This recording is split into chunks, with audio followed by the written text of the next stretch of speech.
Welcome back to Welsh Miniature Board Gamer, and today we're going to do an unboxing and review of Osprey's Frostgrave miniatures Soldiers 2. So there's 20 hard plastic miniatures in the 28mm figure scale, and these are the women soldiers, so you can mix and match them up with your Soldiers 1 from Frostgrave box set.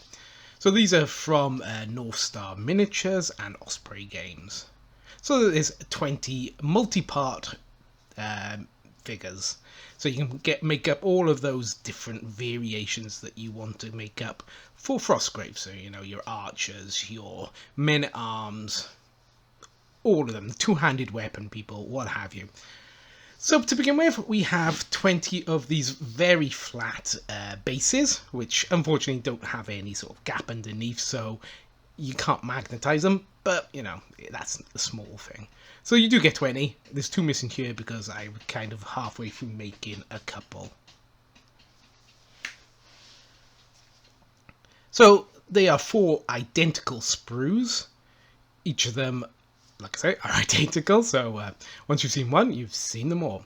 But they give you like the options of like swords, axes, two-handed axes, bows, you know, a torch, a lantern, etc., that sort of thing. So there's 5 bodies on each sprue and 20 heads, which is good. That means that you can have plenty of different variations on each of them, so they don't all look exactly the same. You know, there's enough differences that, you know, they're not going to look like you got the same person just over and over again, rinse and repeat. So this is one of the ones I managed to make. And as you can see, the shoulders blend in quite well. They probably do it better than most of these multi-part miniatures that you see around the place, actually. They don't stick out terribly like some of them do. Some of them you can really see the joins. But, you know, these, they look okay. And, you know, they look pretty decent, to be honest. You need to tart up the bases a bit because they're so flat, and you've got that sort of molded bottom to stick to the base. But that's easy enough. You just use some, you know, modeling compound or something, you know, whatever, textured paint, whatever, just to build up a bit of a base. Excuse me. So yeah, you get all the things that you're going to need, so lanterns and swords and what have you. And I've painted a few up here so you can actually see what they look like painted. To begin with, when they're all grey, like most things, they don't look particularly brilliant. But once you've painted something up, you start thinking, oh yeah, actually that doesn't look too bad. Even with my crude and rudimentary paint jobs that I've done with some of these miniatures.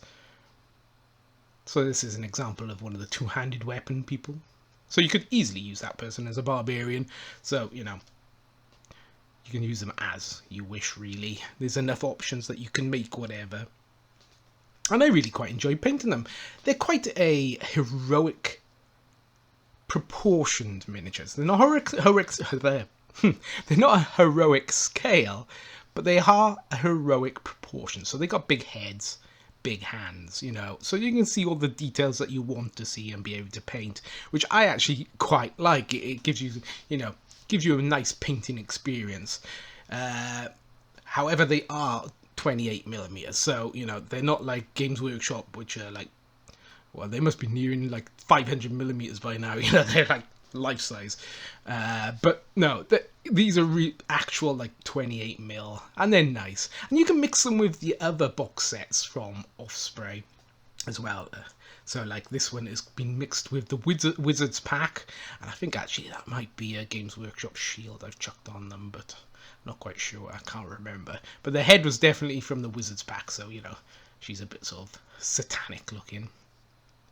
And then you can do like poses like this, you know, like this one's really wanting getting into a fight, you know, it's like, oh, you over there, I want to punch you. So, you know, you can kind of do that, and I like that. There's a lot of variability about the miniatures. Like this one, I've taken the arms from one of the Wizards pack, and I've given her like the crystal ball and the staff, and she looks really good. I really like the pose. It really suits her. And you could even do it with the Frostgrave miniatures. So the packs that you can get, you can take these bodies and then stick guns on them, and they kind of work. I've done it actually with couple of these miniatures. I've given them firearms, guns, carrying cases, whatever. And it fits in quite well because their boxes mix and match very well. So you can really make whatever you can think of with their sort of things. And they'll blend in pretty darn good. And as you can see, they paint up nice, you know. I kept to a sort of a colour scheme of either drab greens and browns or blues, etc. You know, and they're really nice, and they've got a lot of character about them. Like, this person has snapped their sword, it's landed in the mud in front of their feet, and they're running away. And I like that, you know, you can make little stories about these people. So all in all, I think they're really good sets. This one I think was £18, so really good value for money, less than a pound per miniature. So I recommend you get them if you want a bunch of female warriors. So I'll leave you with some pictures, but really, until next time, it's goodbye from me, Welsh Miniature Board Gamer, and I hope you have some good gaming. Goodbye.